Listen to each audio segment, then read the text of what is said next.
Good afternoon, everyone. I'm Zanita from ARRIS again. Very happy to be back here with you guys. Very wonderful sessions that we've had so far today, and really want to appreciate all of you for staying all day, coming back after lunch to hear some more of the fantastic opportunities that are in the cable industry. I am pleased again to welcome this track. You've heard a lot from the programmers that have brought a lot of great programming to the forefront for the millennials. So now you're going to hear from a vendor in the cable community, some real experience, real world HR experience. I have got the toughest HR woman in the cable industry. Actually, both of them, Gwen and Kate. You ever think everyone should give Kate a round of applause that she even passed the interviewing process? Because Gwen can be very tough to get into this industry. But ARRIS is definitely very much about getting millennials in. I spoke earlier about having diversity and talent, and also bringing in new ideas to our company. So I think that Gwen has definitely led the way for us in that regard. So she is just awesome, and I just wanted to lend just some credibility to the fact that you're now going to get a really good HR panel on how you're going to prepare and set yourself up for your brand, your executive presence, and how you should go into these corporations, on your interview, how you want to present your best authentic self. And just on top of it, just to add just icing to the cake on that, we have this wonderful Jeff from LinkedIn. Can you imagine? We have LinkedIn Hello, everyone. Panelist. And he's going to actually moderate the panel so you don't have to hear me talking anymore.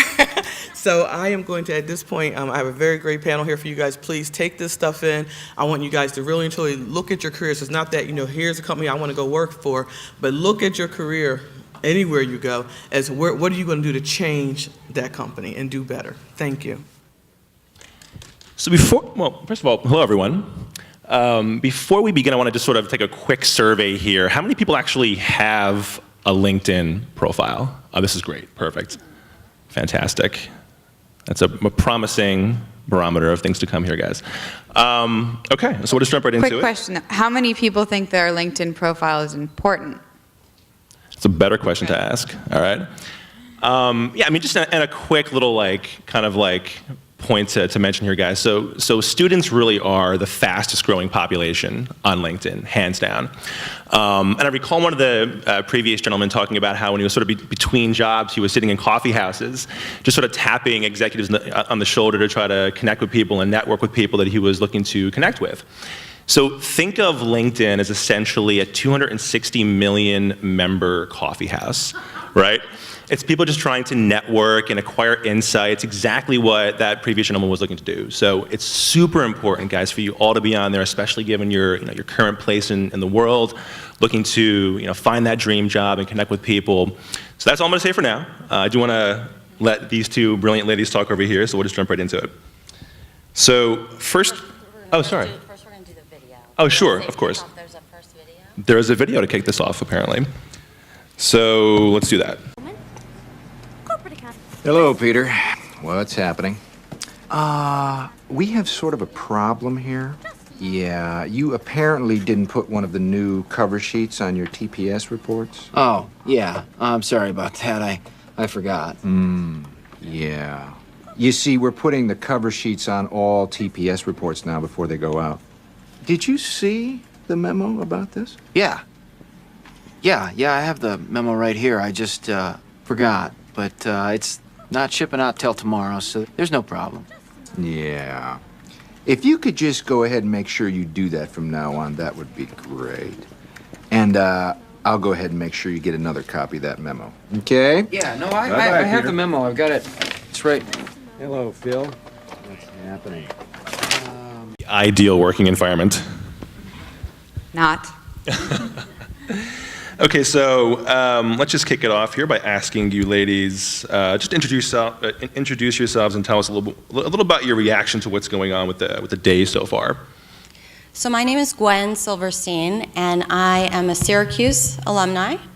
And I went to Syracuse thinking that I wanted to be in the Newhouse School, and I graduated, but I never actually entered the Newhouse School once while I was there for 4 years. I actually also do have a master's degree from Villanova in human resources, and I knew once I actually entered the management school that I really wanted to get into HR. And so that's where, as I would say, I had my aha moment, and I've had the opportunity to work in technology companies, in HR, and in staffing for high tech, for manufacturing, for a variety of small and very large companies. And so my comment about today, my first gut reaction is I wish that they had something like this for me when I was a student. You guys are, as I would say, as students, so blessed and have the greatest opportunity to get to be here today, to hear all the words and the wisdom from people that are living it, and for you to be able to soak it in. Hi, everyone. My name is Kate Widman, and I work as a talent acquisition coordinator, recruiter, jack of all trades with Gwen. And I have a little bit of a different background. My aha moment happened, I'd say, 6 months ago when I joined the team. I have my bachelor's in communications and public relations from University of Maryland, so I can certainly relate to a lot of, where you guys stand today.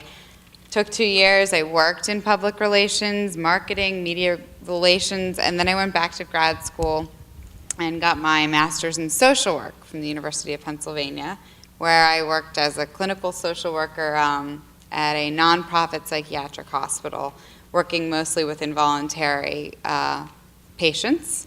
And after some soul searching, I sort of found my path, which was melding the idea of business and helping people, and I landed in HR, and now I am truly excited to come to work today, and I'm really excited to be here talking to you all today and to share my excitement.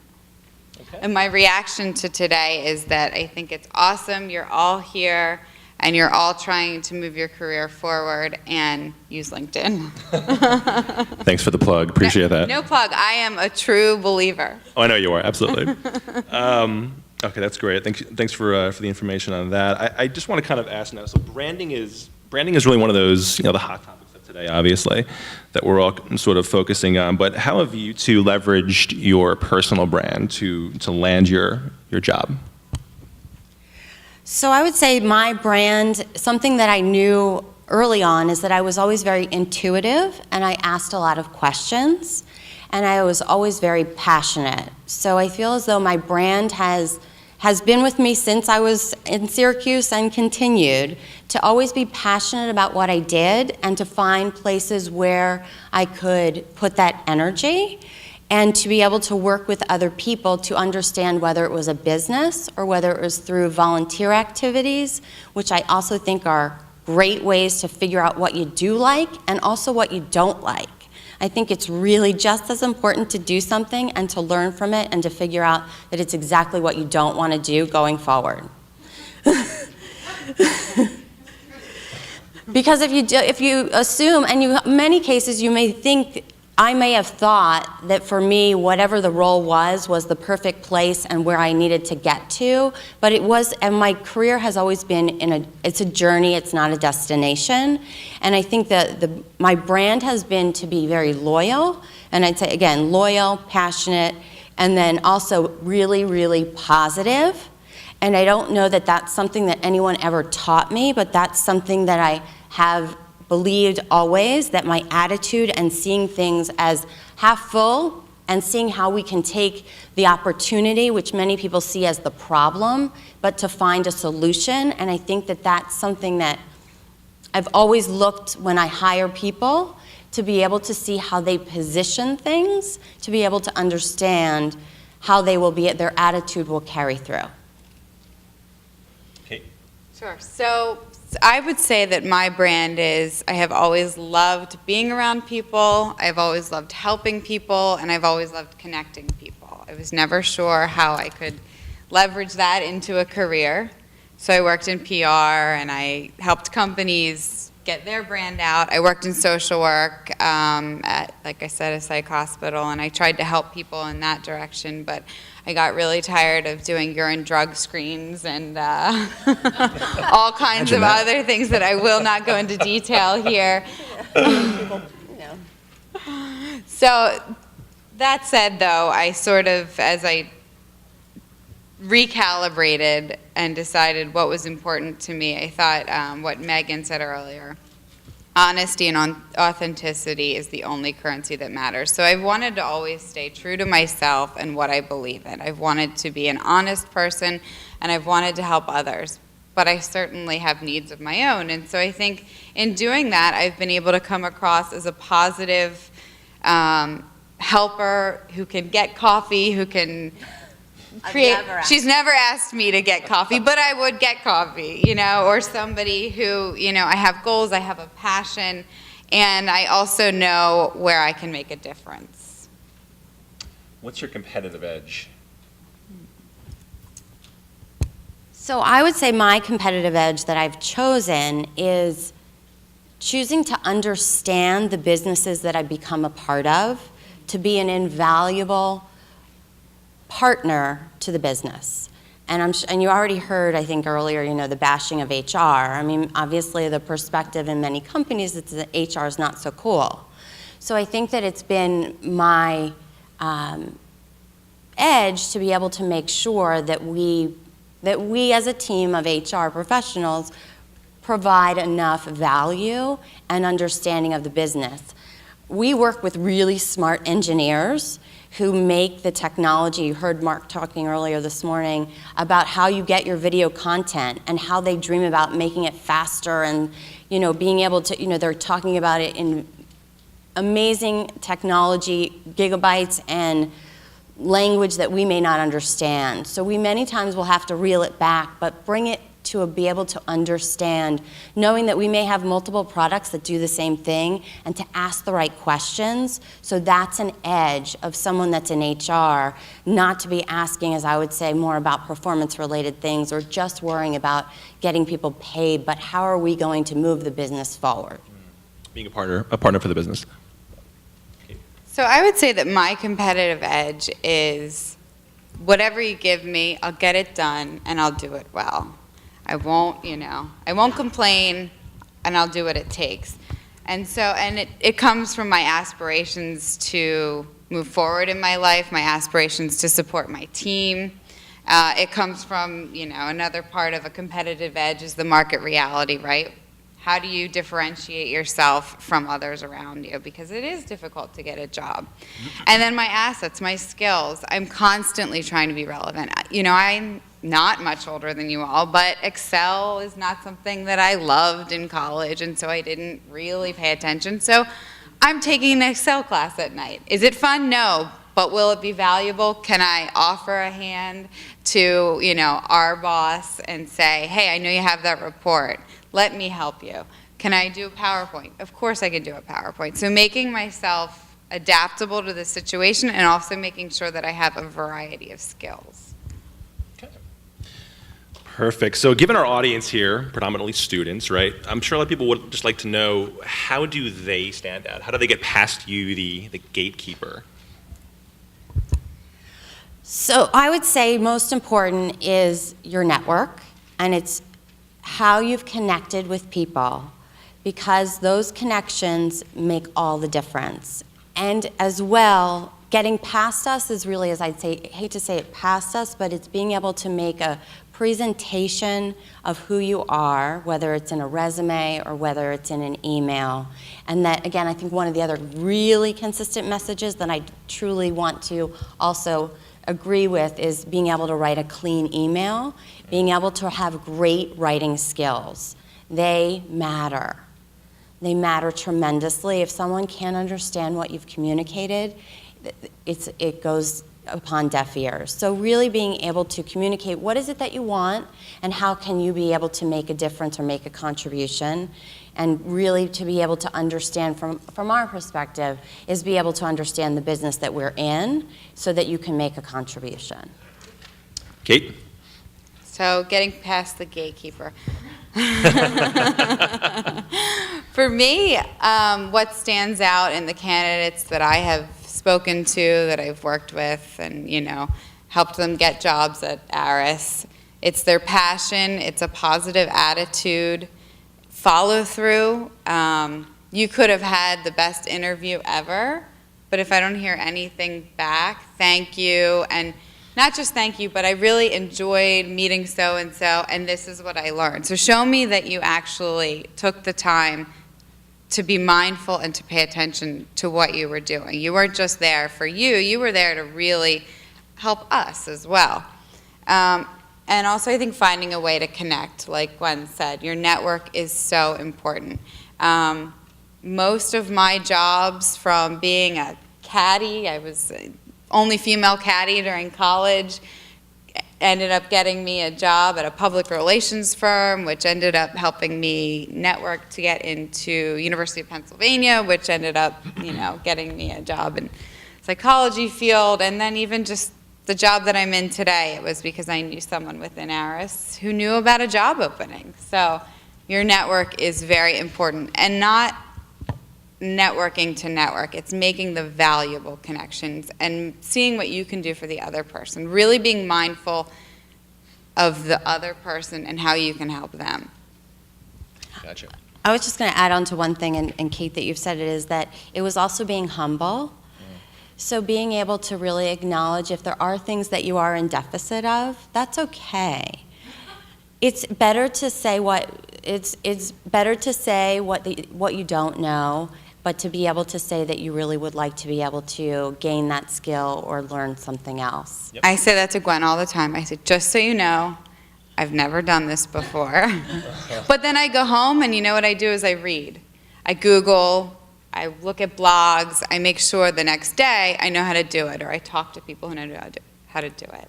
And in my interview, I even said, I closed the interview with Gwen's boss, actually. It was the third round of interviews, and I said, so is there anything on my resume that concerns you? And actually talking to him the other day, he said, that really impressed me, because you were willing to bring out and you were willing to hear what might not be so positive. And I would just say is we did interview other people that did have HR backgrounds and staffing backgrounds, though we chose Kate, who had zero experience, zero in staffing, in TA, in HR, but it was truly by her drive and by, we called it, at the end of the day, we want to make sure that we pick someone on our team that would raise the bar, and someone that if we were, gosh forbid, sick the night before and couldn't come in, that we could feel comfortable calling and saying, can you help me? And we were able to say, yes, she raised the bar, and she's someone that we would feel comfortable calling. So the team agreed. It wasn't we made that decision as an I. So speaking of network, being one of the important factors you guys look for, and not to turn this into a LinkedIn commercial whatsoever, but just in terms of having like a social presence, like a relevant presence online, how important is having a LinkedIn profile for the candidates that you're interviewing? I only look at LinkedIn. I don't look at anything else in the social media space, and I'll say is that's because of working for large organizations. We wouldn't make hiring decisions based on any of the other sites that you may post, use, etc. So a LinkedIn profile, and again, I wouldn't want to be Jeff's advocate here for LinkedIn, but it's not a resume. It's your opportunity to be able to share your best self, to put your picture up there for you to be able to share as much as you can so that there's interest, but not everything. If you want to see a great LinkedIn profile, we were checking out Evan's. I don't know where he is, but he has an awesome, awesome profile. He explains who he is. It's not a resume, and it makes you want to know more. Yeah. So we have a video as well, right? Yeah, so we have one more video.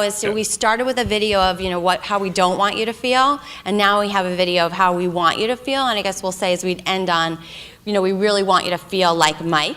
So this is a little bit exaggerated but fun. So if we can run this last video, and then if there's any questions. Oh, I love my job.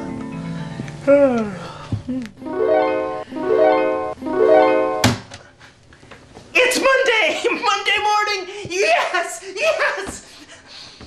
Yes! It's Monday! It's Monday! Yes! I can't wait to go to work!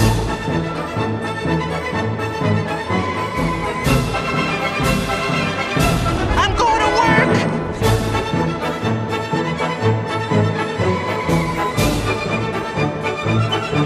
Yes, I'm going to work!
So who wants to feel like Mike?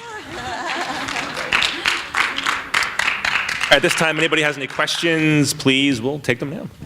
We take one. The Queen has said we may have one question. Okay, one question. One special question. One very special question. There we go. Any chance of getting a job like through the online job postings? Is that ever like? Good question. It's a great question, yes. And what we do, because we're hiring in a saturated software engineering market where we may need a really specialized skill set, we do hire people from that, from what we post, from what we put out there, yes. Did Kate write a thank you note from her interview? I'm sure she did, but I'm sure I could email. find an email. I'm sure she, Said it or how you phrased it or? Oh, goodness. I could probably dig it up for you. No, but I just mean it to give them. Sure, I think I said, Thank you so much. no, I think I said something like, thank you very much for your time, you know. And I also expressed how Gwen's excitement for what she does was incredibly powerful, and to work with a team that feels that way would be a privilege. And I feel that way every day. Gwen has become an advocate for me, and I want to do the best I can because I appreciate what Gwen has done and our team has done. So Gwen's passion really kind of like drew It you did. into the We spoke over the phone the first time, and our conversation had me so excited. I thought, I want to be like Gwen. I did, and I do. I really. what I would just say is there's a mutual learning. So there was a lot that Kate brought to the table, so there was a lot that I've learned from what Kate has, so it's great. And find us on LinkedIn. I'm at Kate Widman on Twitter and Kate Widman on LinkedIn. So definitely find us. But check Evan's LinkedIn, he gets an A+ on it. Where is Evan? He's right there. Oh, hey Evan. Great LinkedIn profile. He's ruining the curve. Yeah. Thank you, everyone. Thank you.